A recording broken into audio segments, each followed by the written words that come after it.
You can sense the intensity as they await the arrival of the Tennessee team here at Leland Stadium.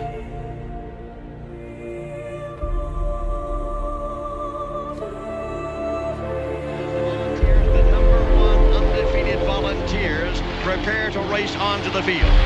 Everything is riding on this football game. So there's a special intensity, a special urgency. Here come the Volunteers. Wherever you listen throughout the world, it's football time in Tennessee.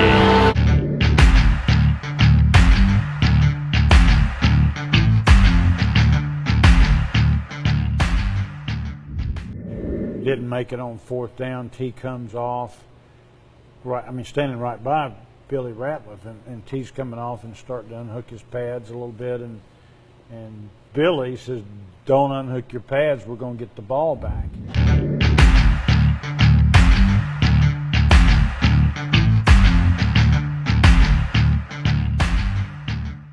Second down and 11 for Arkansas. 1:47 remaining. One timeout left. Call it 12 to go for the first down. Sterner lost the football! Oh my goodness! He stumbled and fumbled, and Billy Ratliff recovered. We made this play. You know, Billy Ratliff knocked this All-American guard back into the quarterback. He stepped in on his foot. Quarterback probably made a mistake, you know, not just falling on the ball.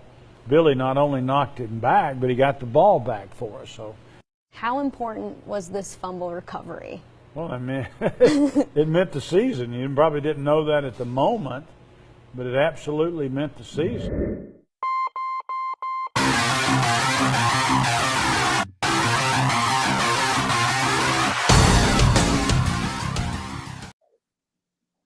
Hey man, before you get to the intro, this is the first time I've seen it, man. The whole thing, I'm over here like bad back and all, man, about to get up. You know, I'm like, ah.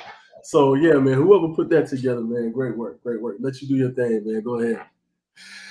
JC, man, hey, you know, it's been a while since I've been on the show, man, and doing this by myself with introducing anything, because I ain't did this in almost 2 years by myself. Catfish, yeah, but hey, welcome again, everybody. Hey, we got the Volunteer Roadshow back on board again this Friday night, and I got my main man here with me, Jeff Coleman, man, one of my best friends, brothers, blood, V4L. What's going on, JC? Hey man, like I told you, I'm over here. I'm 2 weeks out from surgery, but I'm over here like, woo! When I saw the intro, man, it did something to me, man. Just the whole thing, just the, you know, John Ward and seeing you reliving that whole thing again, man. I can't watch that enough times, man. After the show's over with, I'm gonna just keep replaying the intro and just so I can see that whole thing again, man. What's up? What's up, brother? How you doing today, man? Man, I'm good, man. Like, let's jump right in it, man, because you ain't even gonna prime it. Nothing. You just want no foreplay. You just gonna get right into it. Huh? I don't even want to foreplay it, man. I want to okay, because I've been on this here for about, since it started, man. Forever. We've been talking about this forever. Man. What's up? I'm gonna start it off. Talk to me. I'm gonna tell you how long we've been talking about NIL. Name, image, likeness. I'm gonna tell you how long we've been talking about this. You remember the '98 college football game? You remember '98? I recall we were sitting in the basement in that rec room thing that was in the bottom of Gibbs Hall, and I remember sitting there playing NCAA college football. I'm playing the game with us. I'm looking at the game. It says number 92. It says defensive tackle. It says it had everything that you would think that anybody that knew Jeff Coleman, I think they may have had my freshman weight. They had 242 or something, but that was wrong. But you knew it was me. And everybody else who was sitting in there was like, that's me. And right after that, we had to pool money together just to get some food and some water and some, you know, beverages to drink or whatever. So we went from watching them playing the game, watching EA Sports make money off of us, and then we pool our money together to go get something. This is how much that's in the making, and how happy you would think I'd be bitter. But I'm so happy to see this. It's just like seeing your kids and your grandkids have something that you didn't have and do better for you, that you know that you helped blaze a trail for, and I'm happy for them. So, hey, I'm with you, man, because I never even, I forgot all about the NCAA video game, man. But how you forget that? Because it had you the same way on the game 40. You just zipping around. It's been there, but I had forgot about it until you brought it back up. And let here, so on the NCAA game when we was playing it, now number 40 was a little bit different on the game, man. And I was like, hold on, man, how they gonna do me like that? So hey, they had number 40 on there, all wrong. The attributes, even the color of the player, everything. They had me as a white boy on there. No, they didn't. No, they didn't. No, they didn't. The slowest defensive lineman on there. No, they didn't. I mean, I had no awareness. Stop lying. So no, I'm gonna tell you why you wrong. Because I actually playing with you. They can't. I know you're joking. They actually had your attribute. They didn't have anybody's right, but they had yours close to it. You were quick on the game too. So no, they had you right. They knew what the situation was and what was going on. But everybody knew it was a defensive tackle. It was number 40. That's Billy Rattler. We knew who it was. So yeah. It had me threw off though, man. When I saw it, I was like, man, how are they gonna do me like that? And I finally get on a video game and they had me lame. I was like, come on, man. I'm like, look, I had to edit somebody on the game to be myself, dog. Look, nobody, even these professionals today, nobody likes their video game likeness of them. You see players complaining about it right now that don't like what attributes they have on their video game. So, you know. Okay. Gotta bring up the sponsors, man. The people that pay the bill for us, man. Hey, Blue Water Climate Control, man. They are taking care of a lot of things, man. They've took care of my house. Actually, they came out and took care of my restaurant that's getting ready to open here soon, guys. Hey, Billy Ratliff Tap 40 Grills coming too, guys. People always ask, where did we get the name Blue Water Climate Control? When a Navy ship casts off lines, exits the harbor, and loses sight of land, that's blue water sailing. It takes a team of people to do that. Tireless work, focus, and attention to detail. So much of starting a business is just like that. After it's done, you get filled with deep satisfaction for accomplishing something. And it's quickly followed by, now the real work begins. We're Blue Water Climate Control. All right. Shout out to Blue Water. So look, so all jokes aside, let's dive into this thing for real. Big Worm. So just give me your initial thoughts on. I don't think we need to lay out. If you do need to give a background or kind of give us a quick synopsis on what NIL means and what it is, do that. But just tell me, what are your initial thoughts on it? And once you get through that, just tell me what you think that means for the landscape of college football. Well, personally, I think it's good, man. I mean, they're finally doing something that I think they should have done a long time ago. It's something that they didn't give us an opportunity to do. You're teaching these kids, these young men, these student athletes, how to be successful after the game.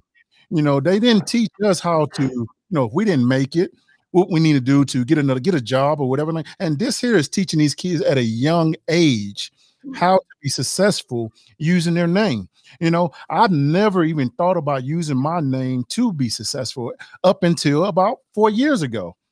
My partner, Catfish, he gave me some ideas and we ran with it. But I never thought about using my name to be successful. And I'm glad that the NIL is giving these guys a platform to be successful and make money, after college. Doing college, and this is great. It's great for college football. And I think you raised a great point about using your name and your likeness. And just for me, I want to jump. It is, like I said, we never thought about it because we couldn't do it. It was one of those things for so long.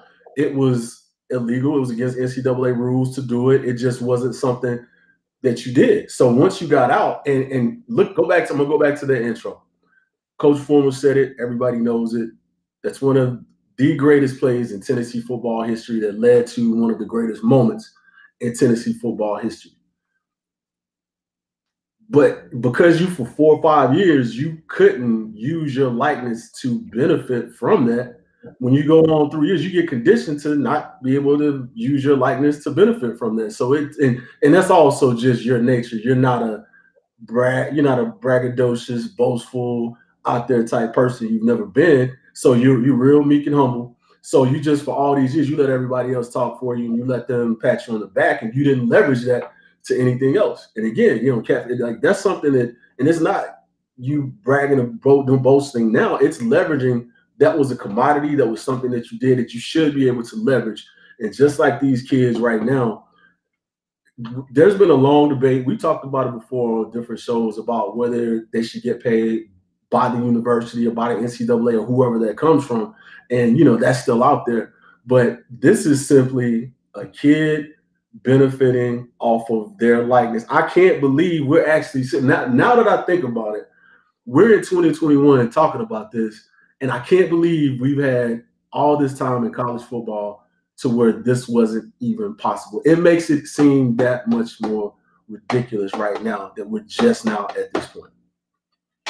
And I was talking to Catfish about the situation where a lot of the fans are not really happy with the situation, that because of and the reason I know why they're not happy. What the hell are you not happy about? I'm sorry, I didn't mean to cut you off. What the hell are you not happy about?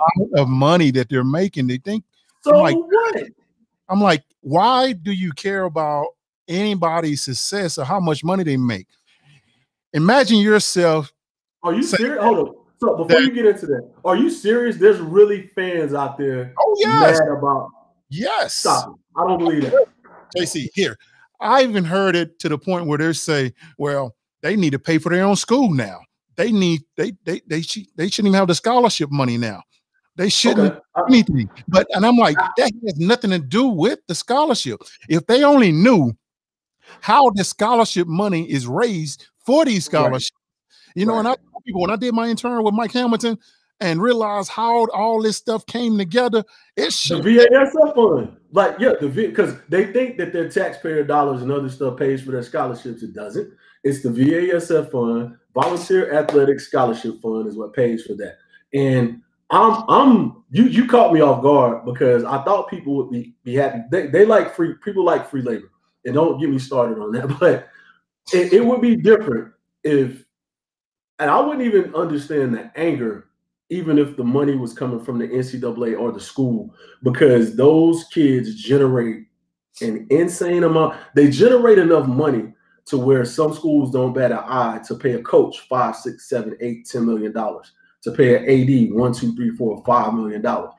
That's okay for out of this thing for assistant coaches like Brent Venables to get $2 million a year. It's okay to generate money to be able to pay the coaches that.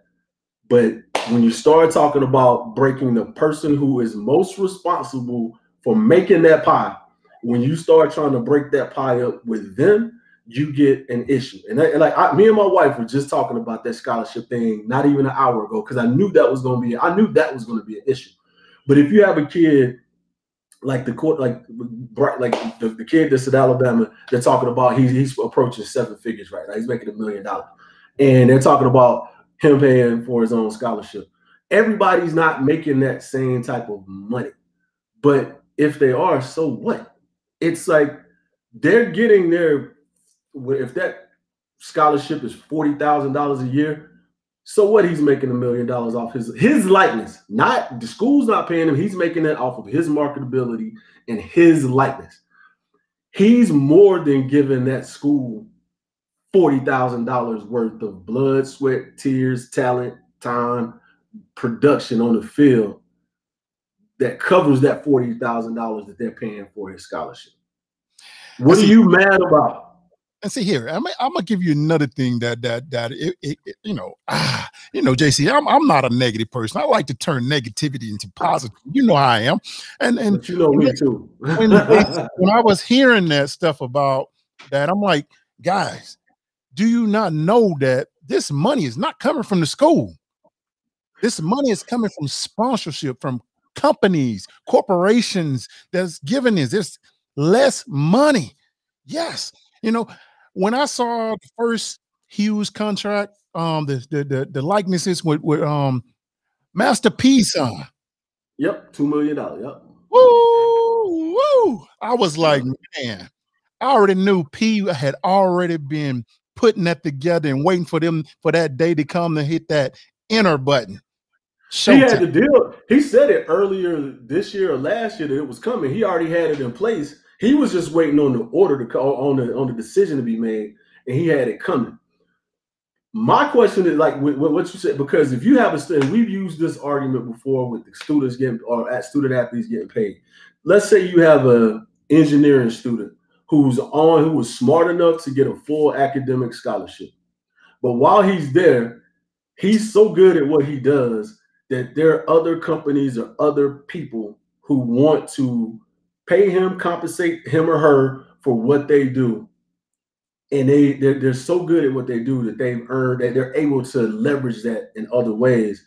Are you trying to take that kid's scholarship just because they're really good at what they do and people recognize that? Are you going to take their scholarship? Nobody talks about taking it because there's people out there that do that. Nobody's taking their scholarship from them. Nobody even mentions taking their scholarship from them. Here, I mean, I'm just going to say it. I know why. You know, a lot of people don't like the fact that the kids got the opportunity. Really, they got the free ride. They really don't understand that scholarship that these kids get, it's not enough. I'm gonna be honest with you. The stuff that they go through to be able to get on that field, it's not as glamorous as everybody think it is. They think that those kids got it made, man. I mean, when I went back over there, and when I was a strength and conditioning coach, and I saw what those kids was going through, I literally looked at myself in the mirror and said, how the hell did I do that? Yeah. I'm like, where did I have the time to do it? I'm like, what on earth gave me the mindset that I can get up at 6 o'clock, 5 o'clock in the morning, do morning runs, go to practice, go to studio. Heck, when did I have a time to eat? You know, like I didn't get it. I was like, man, how on earth was I able to do it? And I'm not gonna say that we didn't have it easy when it comes to certain things, the process, but I don't wish it on anybody. I really don't. So I walk out, it's July. I walk from my house to my car as hot as it is. And I think every time, like, how the hell was I out here practicing in this twice? It's funny when you're outside, when you're in it, it's something different. Once you get outside of it and you look back at it, it's like, not trying to, you know, just make what we did bigger than what it was. But it's hard because if it wasn't hard, everybody would be doing it. And that's what, because like it's not something that people, I get your point. People look at it and say they're getting enough or they're envious of this kid who's able to get a scholarship and get money off his likeness.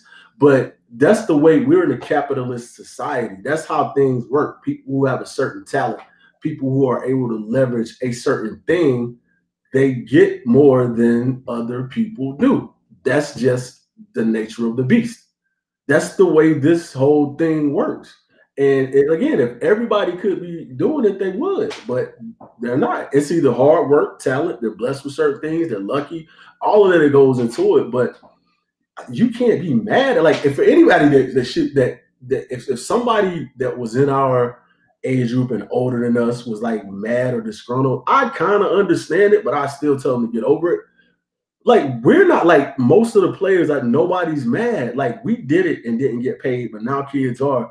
And most everybody that I've seen, they're happy about it. They're happy that they're doing better than we were doing. What are you mad about? Man, and JC, I was thinking about some opportunities that some of my teammates had, man, when I was in school, man. I remember Sean Johnson, one of the best artists I ever seen, man. And he's really shy about it. I'm glad he's starting to put it out there and let people see his talent. Yeah. JC, I remember sending in this artwork to this art school, and we was just joking about it. And it was just like a little turtle-like thing. He drew it or whatever. And you know, Sean, he don't just do what they tell him to do. He got to like do a sidebar with it and make it extra. Yeah. And 2 weeks later, man, we got a knock at our apartment door, man. Art Institute came to our door to offer him a full scholarship to come to their art school to do this here, and offer him a signing bonus as well. Yeah. And of course, you know, like, you know, we think, man, we already got a scholarship, man. We don't need no scholarship. But when he was talking like a $10,000 sign-on thing or whatever, and we're like, whoa, we can make some money. And of course, you know, we went to them and talked about it because we were trying to get that 10 G's, man. because that $4.99 wasn't handling that rent, and campus wasn't nothing. Because when I tell people about some of those stories about what we actually got when we moved off campus and everything, and they are like, that's all you had? People don't believe it. I'm like, JC, we got $4.99 a month. Oh, I know. I know. And look, and we was happy during the summer because we got $5.99. You know what? I think they were happy when we moved off campus because they were paying more for us to live in the dorm than they got out cheaper when we moved out. They paid us less when they moved out. But that's Sean Johnson's story, because that makes me think about, now I feel really good and I'm so happy for these kids who are able to reap the benefits right now. But now what I feel sad about and what kind of pisses me off is think about all the kids over the years who got suspended by the NCAA. They got kicked out of school, that were declared ineligible for simply benefiting from their name, image, and likeness. They call that impermissible benefits. You can't benefit when you were playing, you couldn't print up a T-shirt and sell it in Mississippi, a Big Worm Billy Rattler T-shirt, and just sell it at home. You couldn't do that because you're getting extra benefits. And you paid to have the shirt manufactured, printed up, and everything else. You put your face on it. The face that your mom, dad, your family gave you. Put that on that shirt, and you couldn't benefit from that. And people got kicked out of school, ineligible, got sent on a different path in life for simply using their image, name, image, and likeness to make money. Yep. Hey, I even think Bruce Pearl need to raise hell now because of that. Everybody needs to raise hell. There's some things. I'm not just saying the student. I'm saying coaches. Some of these coaches that got in trouble for basic things. It's not right, man. I mean, when you're trying to help these kids, people forget about these kids in college. Yeah. Like, I'll give you like my situation when I came to Tennessee. I was 16 years old when my parents dropped me off at Tennessee. You're talking about dropping a kid off. I call it the jungle. They dropped me off in the jungle with all these guys to expose me to stuff that I've never been exposed to, and the cultural shock of it. And I was broke. JC, I'm telling you, man, like when I tell you I felt rich when we played a game at home and they gave us what was it, $20, $30 or whatever? Yeah. To be able to eat something after the game. Man, I was rich, man. And when we all pitched in to throw a party or whatever, to have a good time, we were rich with $30. I forgot it. I think it was $30. I don't forget what it was, but it was thinking about it now, it was pennies. But we made everything work off what we had, man. we would have like even when I lived on campus, man, I had 3 roommates to make it work, man. We had a 4-bedroom apartment to make it work.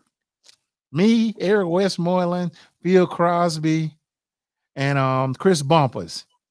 We had 4 people in one apartment, man. $800, $200 each, $250 each to make it work. And we had what? Oh, y'all doing good. You had an extra $250, man. What you talking about? You had all in, man. I still had $240 left, man. No, man. It's so that's one of those things, man. You just got into another point of it. Like I try to hit all facets of it and talk about every angle of it. That whole thing of we built up so much camaraderie through. I mentioned earlier, we pitch in money to have a cookout. We all get $5, $10, man. We get enough stuff to throw on the grill. We get enough stuff to everybody get together and hang out, and you build something through that. So now people are talking about, because you have a couple guys who are going to be making a lot more money than somebody else, what is that going to do to a team? Because you have one guy on the team making $1 million. One guy might be making $1,000. There going to be a bunch of guys not making anything. We got to talk about that side of the spectrum as well, too. Hey, that's why when you put it up, you posted on my message on Facebook, man. I was like, man, love that. It was like NIL is the best thing that happened. Like, people don't get it though. I understand that they don't think that these kids can make that kind of money. But think about this here.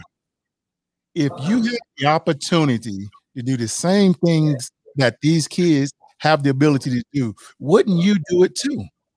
Absolutely. Hold on. I think I may have a guest come in the studio. Hold on. I'm going to let you take this for a minute. And you don't even know. I'm going to go out here and check. I think we have a guest VFL coming into the studio, to the house today. Let me go out here and double check.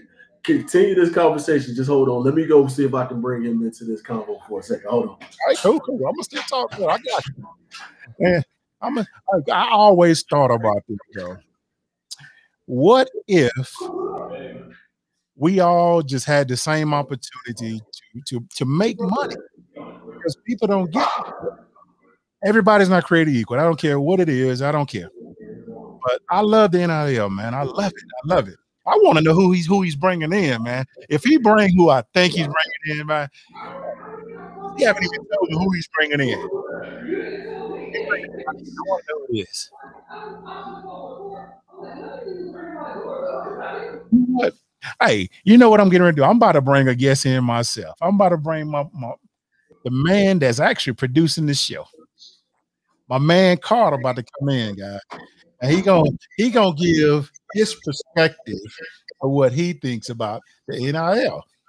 Carter, what's going on, man? Tell everybody what you think about the situation. Well, I appreciate it. Hold on, man. I think you might need. I got you. There we go. I got you. First of all, I appreciate it. And I'm just happy. Ooh, got an echo.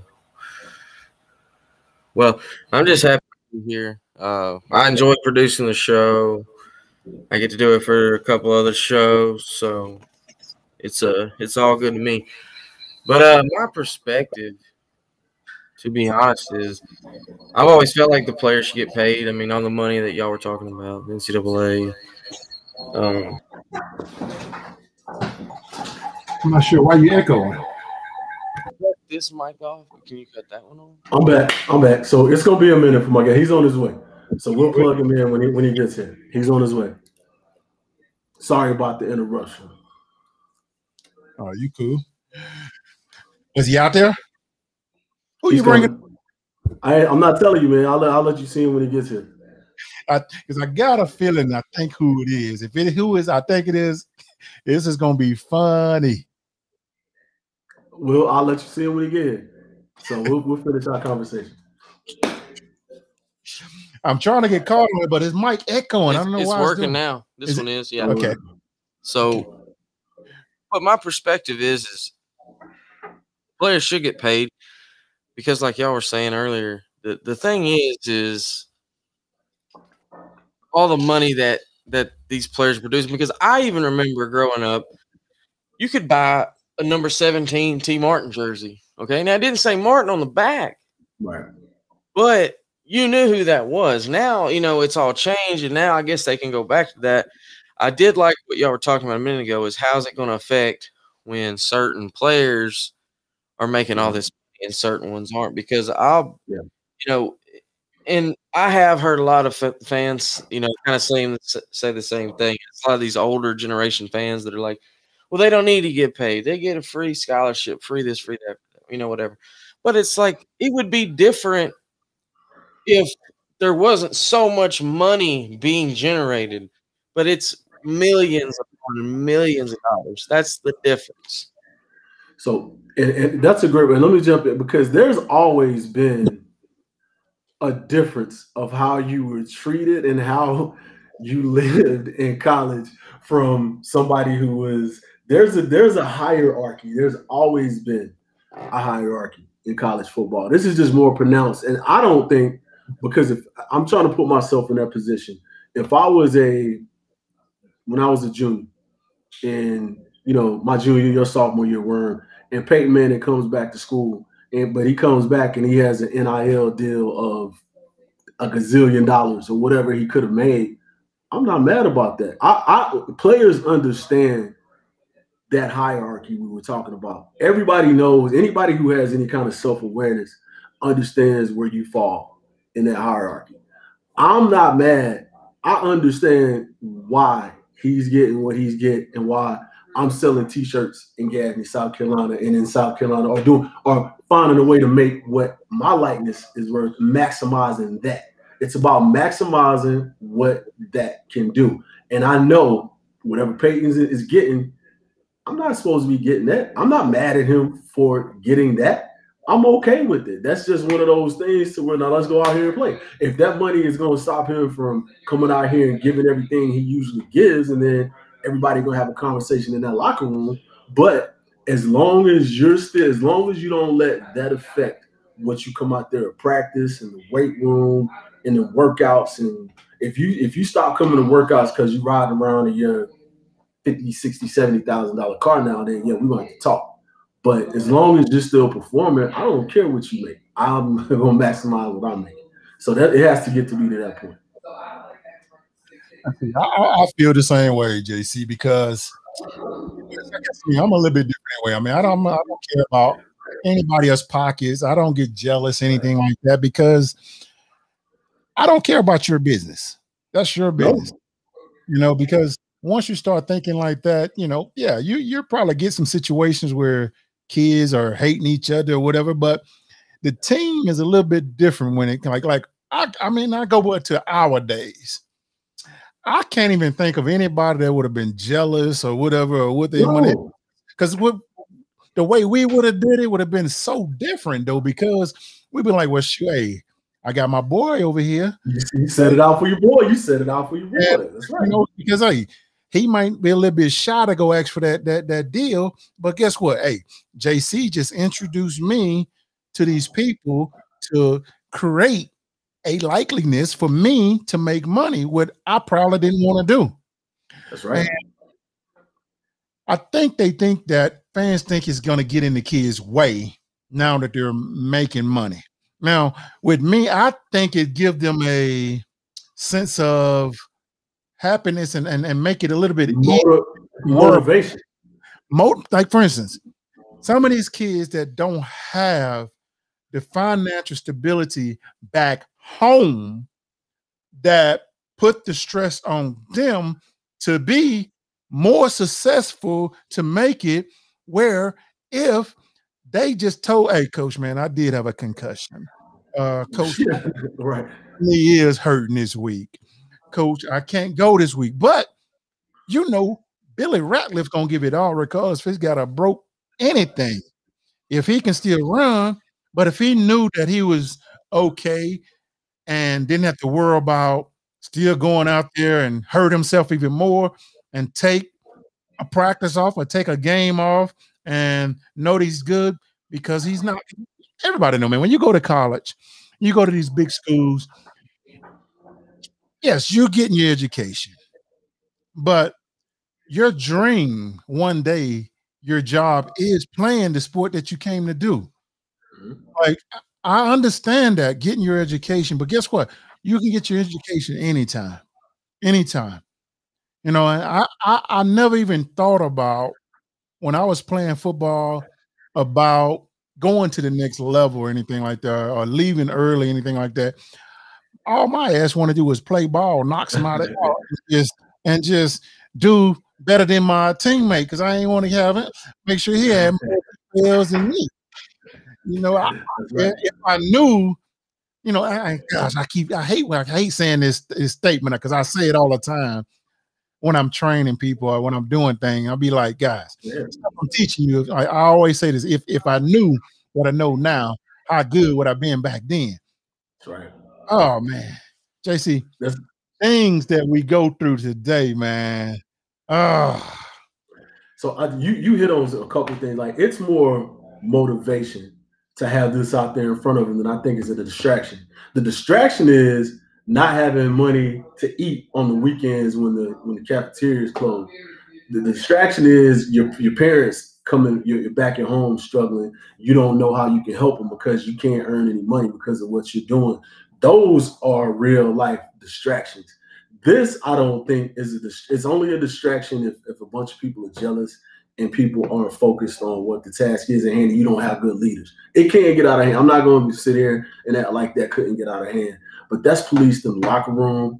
That's policed secondarily by the coaches and everything else. But that's not as much of a distraction as not having anything is.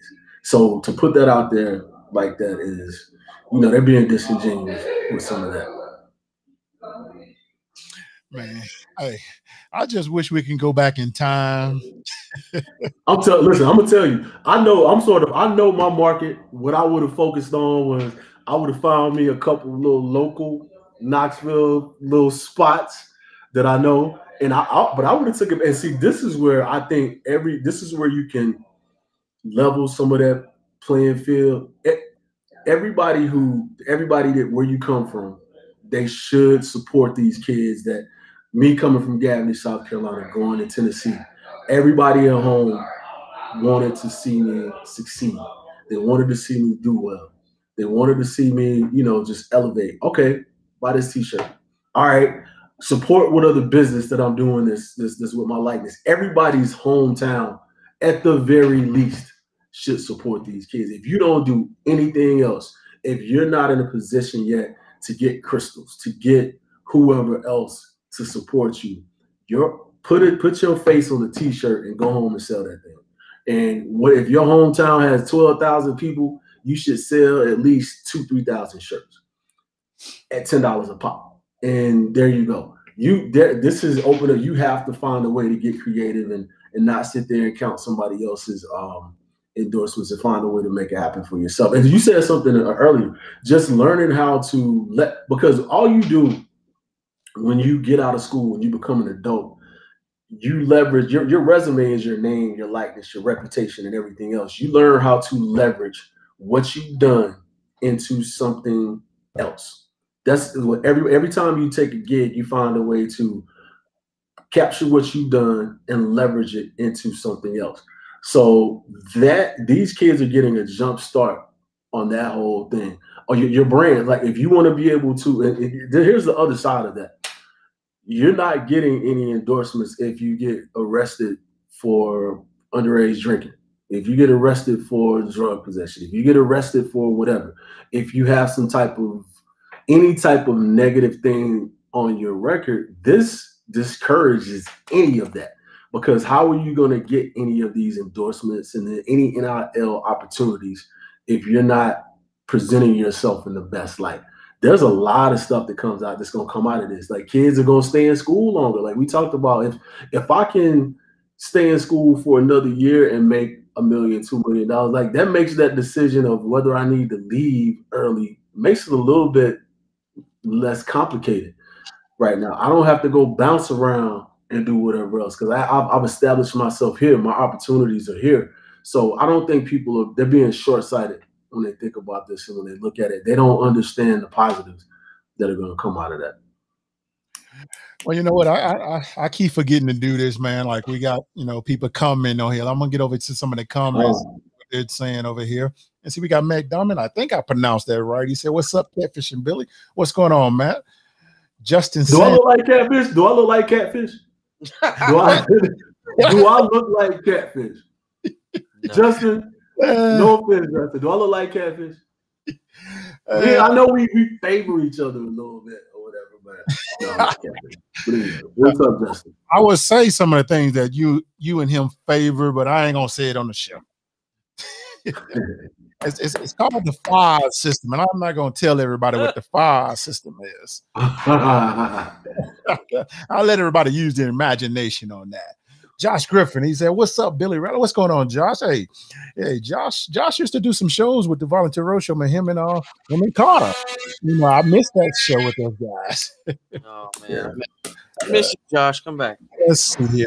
Yeah, Scott Lanier. He said, "Where did the #1 running back commit to?" I don't know. I don't even know who is the #1 running back. So Worm, I've noticed you got to do just strictly like recruiting. So people are really, really into that sort of thing. It's like, I know how you feel about it, the commitments, and I know how you feel about the recruits who hadn't done anything. Yeah, I'm totally different when it comes to recruiting. I know how people want to talk about that scenario. So when everybody asks me questions about recruiting, I tell everybody this. I said, I don't care about any recruiting situations until they sign a LOI, until they step on campus and say that they're coming to Tennessee. Because the way the kids recruit, it's a look at me type of situation. Yeah.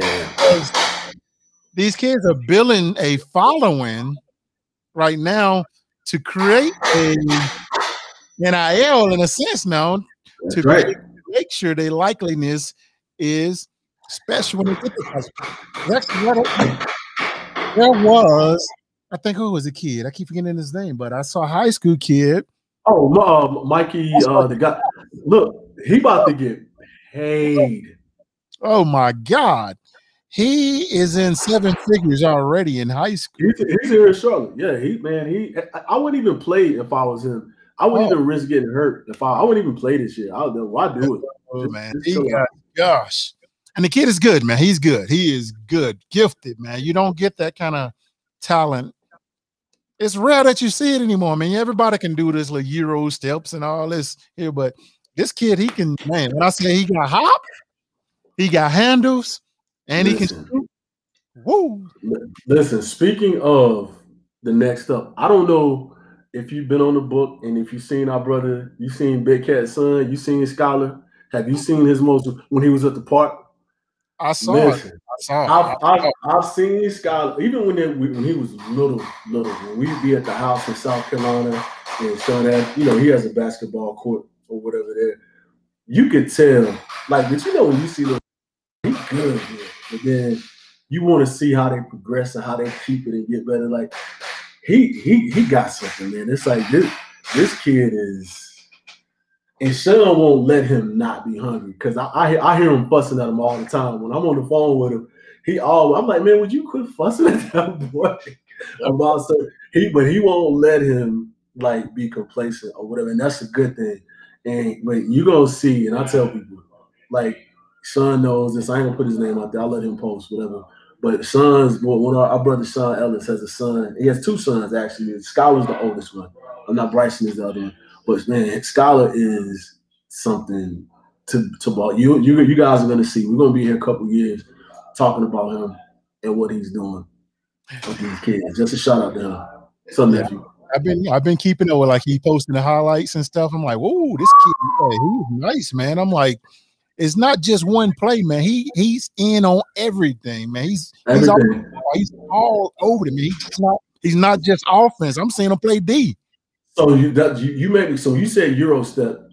That play where he stole the ball and he did that hop, left-handed. He's right-handed, but he did a left-handed off wrong foot Euro step type move. I was like, oh, this is crazy. This is crazy. But it started with the defense. He stole the ball, and then he just really like and threw that left-handed wrong foot shot up. Like, man, this little kid is on to something. Yeah. Because I saw him like I think on that play where I saw him, I think his team turned the ball over. Yeah, and then he stole the ball. Yeah. I was like, whoa, yeah. Yep. Pretty nice, man. I like that. I like that. And I'm glad that Big Cat is you know how Cat is too. You know how I'm like Cat, be easy, man. Look, just let up a little bit, man. Like, nah, Cat is, man. But he not one of those that pushes them to like they ain't touch the football field, none of that. They play soccer, basketball, baseball, that sort of thing. He not one of these parents that make them play stuff. Like they do it because they truly love it, but he just keeps them grounded from a different perspective because, you know, he's been able to be successful in life and to have things that, you know, he didn't have when he was growing up, but he still keeps that perspective of, you know, making them, man, put them shoes up, like take those shoes and put them up over here. He does that sort of thing. So, yeah. So what I want to do before, because we've been talking about this NIL, and, you know, there was a couple things we talked about.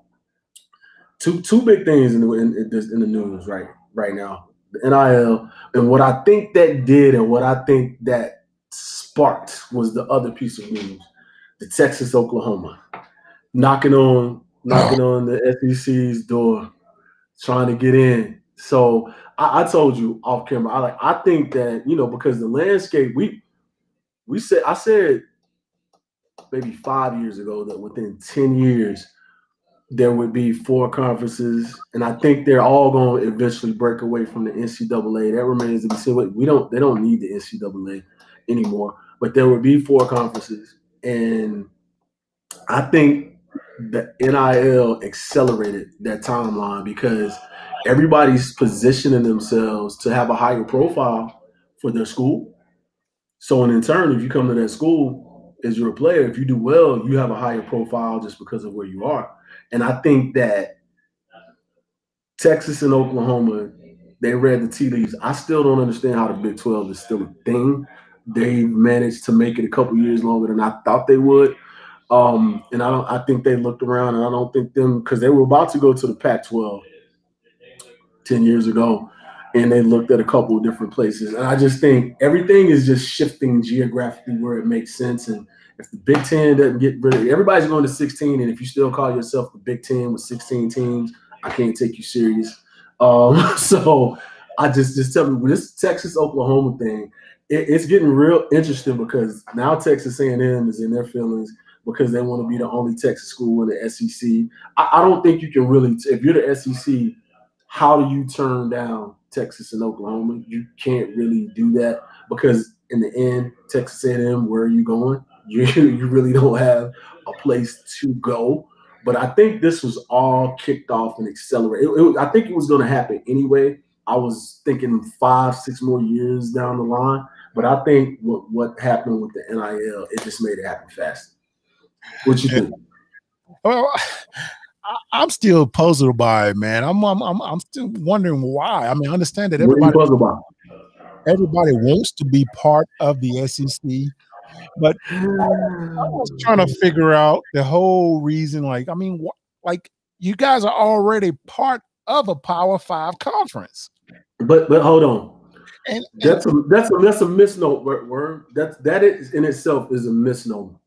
The Big 12 is not a Power 5 conference, and really the Pac-12. Like, there's really two. Yeah. There's 2. Big 10, SEC are obviously better than everybody else. The ACC, next level, Pac-12 right below them, and then the Big 12 is let me do this.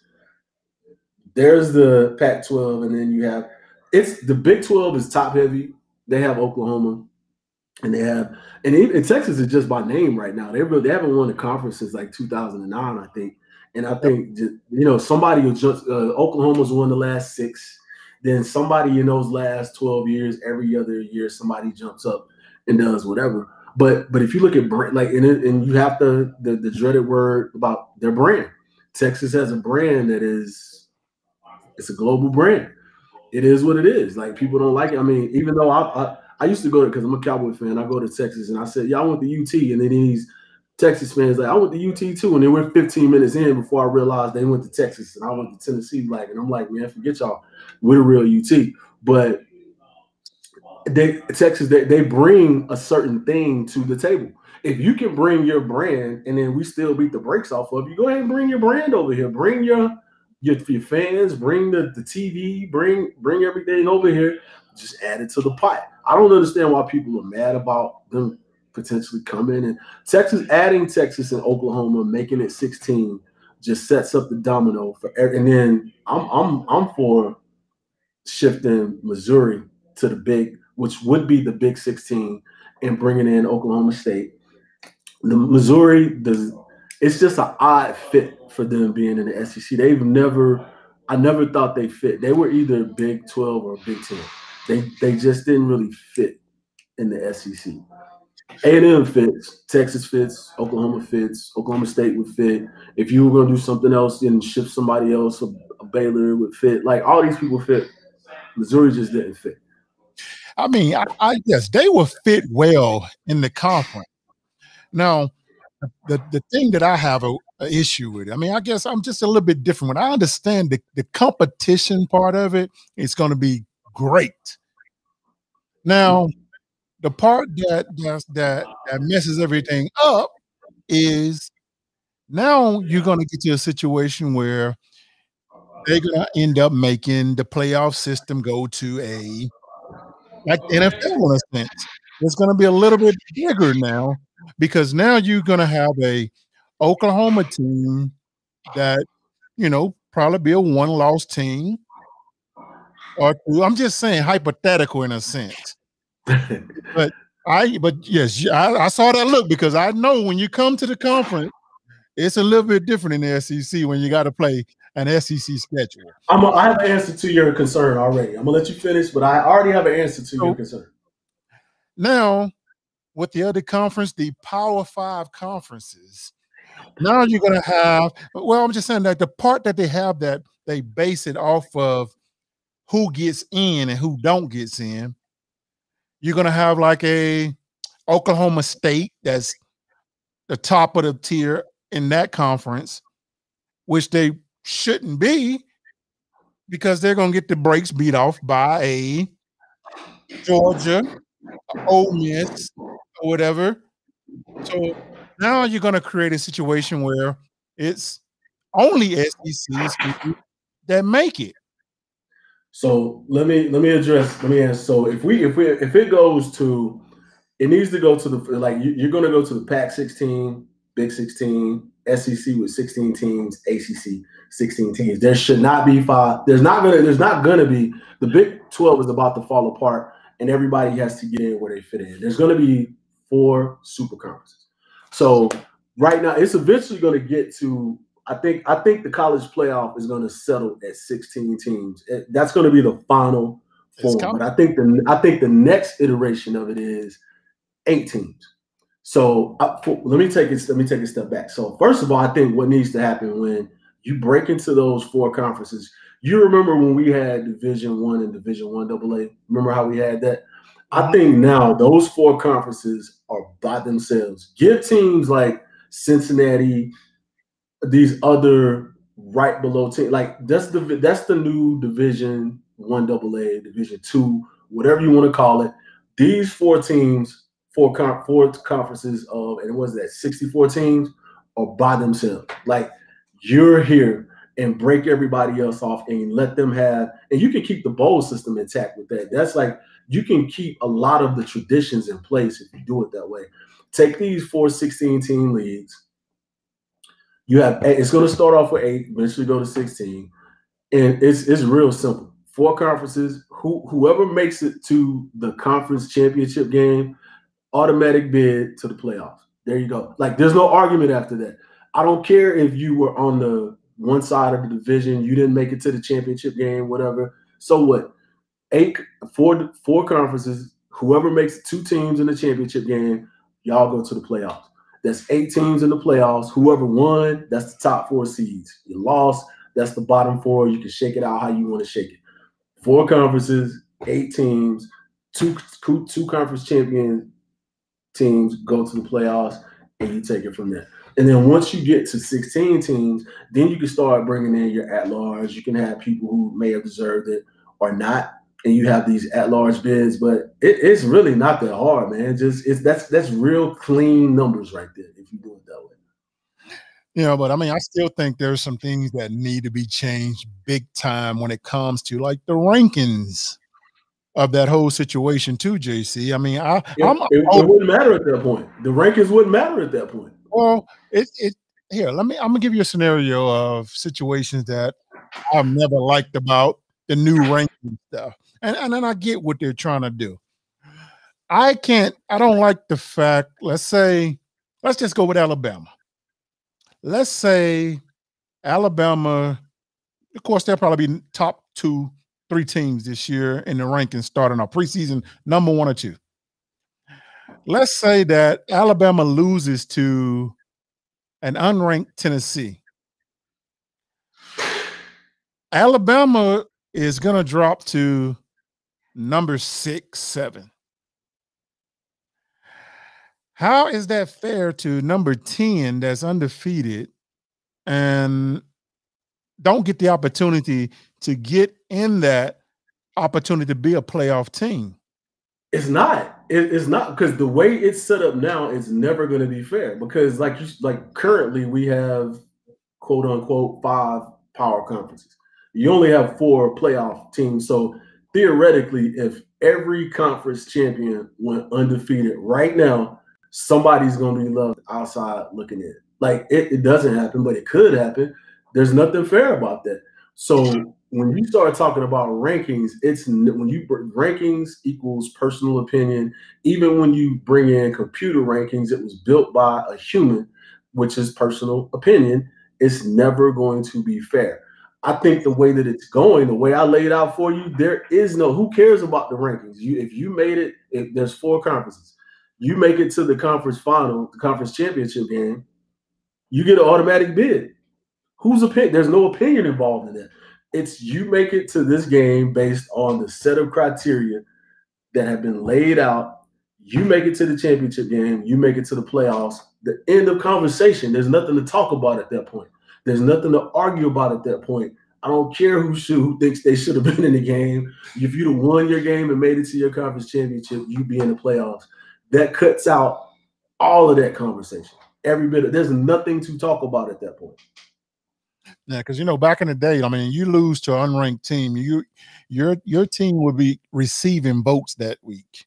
They would drop so far and that's what I miss though. Like, I mean, I would like to have an opportunity to play in the big game if I am undefeated. Let me give you an example. So to your point, but it could go the other way too. Let's say Alabama is playing in the SEC. They go undefeated in the SEC, but they lose a non-conference game.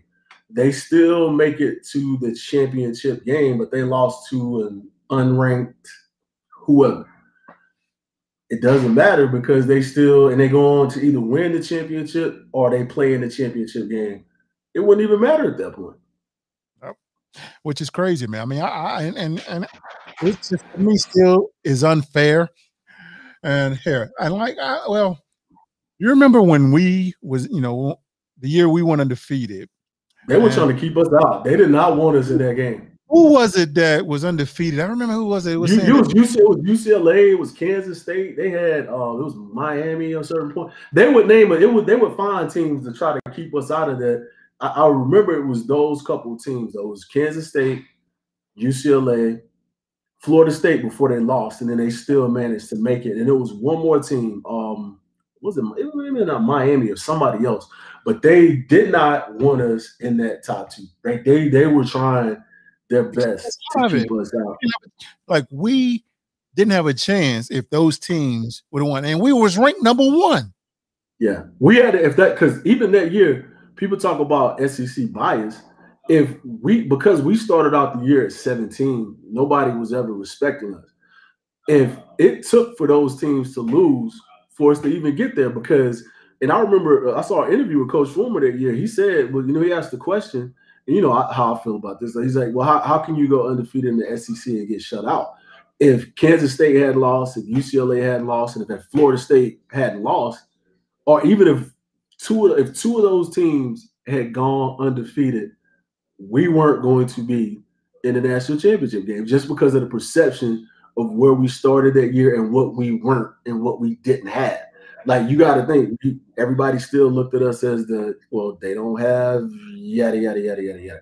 So it took for those teams to lose for us to get it. And that should never happen. Like, the scenario that it's going to, I think, will eliminate that. But, yeah, we got lucky from a lot of the standpoints. If they didn't lose, we would have been playing in the Orange Bowl somewhere for, for whatever. Yeah, that's crazy, man. I mean, like, heck, we was underdogs in the national championship game too, wasn't we? Yeah, we wasn't even favorite. It was crazy, man. I mean, they expected us, which is hilarious to me. It was like, that's funny. Oh man, that's a whole nother story right there, man. Yeah, dude, I'm digging Joey's play better, man. I got to get that back there, man. I got to play. I got to. The legendary play, Joey Kent. This is the touchdown. There are no flags. The play from T. Martin to Peerless Price on my wall. You see it. Boom. Hold on, man. I thought you said somebody was coming through, dude. He was supposed to be coming through. I may have to schedule him for another time. Hey, well, we got to. I'm going to wrap this up, man. We got to get the Cold World podcast back going too, man. Shoot. Oh, we going now that I got all that anesthesia and stuff out my system, man, and I can sit up straight for 2 hours at a time. I'm ready to go. So we're lining up some stuff as we speak. We first of all, I appreciate you giving me a platform, and being able to cover. I can't fill Catfish's shoes, but I just try to do the best I can to try to keep the show rolling and keep it going with him not being here. He took a PTO day. He doesn't even have any PTO, but he managed to take a PTO that he doesn't have. That's going into next year. So he's in the hole right now. Shout out to Catfish. What's going on, buddy? But yeah, man. Catfish ain't nobody, man. All these things are going 15-0, man. You know what I'm saying? That's my dude. Hey, man, I love Catfish, man. He, like I said, we need to talk. I haven't talked to him in a couple of days. But yeah, man, no, it was a good show. It was like good talking about this. There's a lot of stuff that's on the horizon coming up. A lot of different ideas. And people in the chat, anybody that you want to see or you want to hear from or talk to on the Cold World podcast, and you guys that have seen it, we sit down and we talk about a lot of things. We probably, hit on some things that I didn't know, you didn't know, some things that some people even say for the first time, some stories we never heard of. So if there's anybody that you want to hear from, I have really good relationships with a lot of people. We can probably get them to sit down, look at Catfish. You don't have any PTO. Anybody that you want to hear from, that you want to see us talk to, just let me know. Let me know. We'll try to get them on. And yeah, Catfish, you don't have no PTO, man. You're getting docked for this one. Actually, whatever Catfish's check is for this week, just send it to me. Send me his check. Look, he hasn't been doing nothing, man. When I say he is all talk, he has the file system is down packed big time with him, man. He is good at doing files. Send me Catfish eating Bojangles. Get me a 4-piece. I want a 4. Let me tell you something about Supreme. Give me a 4-piece Supreme. Give you something about that. He's a Bojangles fan. He thinks Bojangles is the best chicken in the world. Best. And I've taken him to Bojangles. I've showed him Bojangles, and we're in the car together. And every time we pass by Bojangles, I say, "Hey, man, Bojangles ain't got nobody in the line, man. What's wrong?" I'm like, something must not be right. That's almost like when you go to a cookout and there's a pan full of potato salad here, and then this potato salad here is empty. Something ain't right with that potato salad. So, if you go to somewhere, it's like a little family gathering or something, and there's like a buffet line or whatever, and there's a whole bunch of something over here, just keep on walking. Let it go. So that's Bojangles. No, Bojangles, it ain't the best catfish, but it ain't, you know. It's all right, man. It's all right. He refused to just be honest that it's all right. It's all right. That's the best way to describe it. It's all right.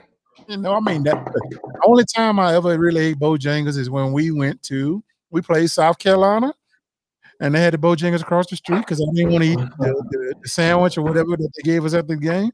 I walked to the Bojangles. Hey man, we the Bojangles menu when he go there. This man would say, we went to breakfast 2 times when we did the Tennessee Legend Camp up there in Sevierville. Yeah. 2 days in a row, he ordered food on the menu, and instead of him ordering the Cajun chicken biscuit, he strictly and looked in at the menu at this lady and said, "Let me get 2 Chick-fil-A biscuits."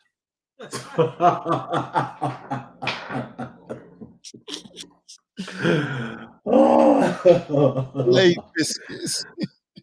I would have just go. I would have pulled off at that point.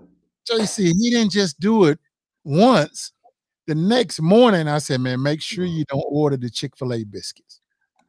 And man, up there and he switched his order up a little bit, and he said, "Let me get a large order of Bo rounds," and he said, "And let me also get 2 minis biscuits." So he wanted Bo rounds and 2. That's just like going somewhere else and ordering some chicken McNuggets, even though you're not at McDonald's. Let me go. You're at Wendy's and ordering McNuggets at Wendy's. Good job, Catfish. And see, he's already with the restaurant we got coming, man. He's already have the ideas of on Coming to America when McDonald's had the Big Mac and McDowell's we had the Big Mac. Yeah. They got the golden arches. We got the golden arc. He's already on the menu just like that, man. I told you, I got something special I'm cooking up for the outside of the turkey. Like I being Captain, we already doing the turkey burger. I ain't even about to argue with that. But I got something else I'm cooking up for you for that bar. From behind that bar, extra special. I'm gonna just hold on to it. Don't say that. We're gonna unveil it when it's time. But we got something special cooking up. Oh man, I can't wait till we get it going, man. We're gonna do a couple of soft openings, friends and family, man. You got to make sure you come in on one of those days, man, because like August, right? And August. Yeah, it's gonna be mid-August. No, I don't know the exact date yet, but it'll be mid-August. A couple of weeks before the season start. I'm good for August. I'm free pretty much whenever. So let me, give me a couple of weeks heads up. All right, man. Well, we're gonna go ahead and wrap this up, man. We've been on here for, man, I can't believe we've been on here for an hour, man. I can't believe we've been on here. Man. Flew by, man. Of course, we can go even longer, man, with all the stories we can tell. But guys, we're gonna get up out of here. It's been good, man. JC, thanks for joining us tonight, man, because it's been an honor. Anytime get the VFL JC, the original 92. Well, I can't say the original, but that's Big Reg, man. Don't do that. He represented 92 to the fullest. Appreciate that, man. I appreciate it. He is matter of fact, guys, I'm gonna say something else. I mean, me and JC and a couple of teammates, we got this big weight loss competition that's going on, and it's not just for the bragging rights, it's for our health too, because we ain't no younger, man. We gotta make sure we live a little bit longer than we supposed to. Yeah. And with these bodies we got, these knees and ankles and all that, we gotta some of this weight off of us. And I love the fact that the big guys are trying to get it off, but we need to invite some of our DBs and wide receivers on here to get these DBs and wide receivers look like defensive linemen right now. So we do need to get some of those. So, and just to segue, we're gonna do a show. We're gonna get everybody on there. I wish everybody could take a peek into the chat, the group chat that we have about this. It's hilarious and motivating. It all in one shot. Al's on there. It's a whole bunch of people. The commentary is just crazy. But we're gonna bring all these cats on and we're gonna talk about it. We're gonna probably do that like once a month to try to get them on and start giving people. We want to, because one thing to put everybody under pressure, put them under the lights, and make them get on here and talk about what you've been doing to drop this week. So yeah, we got. Well, I'm chasing Worm right now. I'm chasing Billy. We almost. I'm almost there. We getting it. So we're gonna give everybody updates on that as soon as we can. But yeah. Well, JC, let's do this then, man. How about your next Cold Wear podcast? That's what we'll do. We'll do a big Zoom of all the fellas. Yeah. This week sometime. I'm not sure what day you want to do it or how you want to do it. We'll do it this week coming up. Yeah, we'll do it Wednesday. Let's do it Wednesday. Okay, let's do that. Hey, Wednesday we'll get some of the guys on here and we're gonna talk about this weight. I don't know if you guys are ready for they're not ready for that. This is because we have a huge group text message that we have that is hilarious, God. It has so much in it. It has comedy in it. It has real life family issues on it. It has motivation. I explain it because it's almost like, remember in wrestling when it was no holds bars? Yeah. And it was drop an elbow on your DDT. It's all that in there. Yeah. And we need to add a couple more guys in on the text because Sean J wants to get in there because he wants to talk about Paul on here because Paul sent us this little picture that he was like 105 when he was a baby or something. Say that for him. Let's go ahead. We don't want to give him too much today. Let's go ahead and wrap him up, and we'll bring that to him next week. Most definitely, man. Hey, well, we're going to get out here, guys. Until the next time, man. We love you guys, and thanks for tuning in. Go Vols.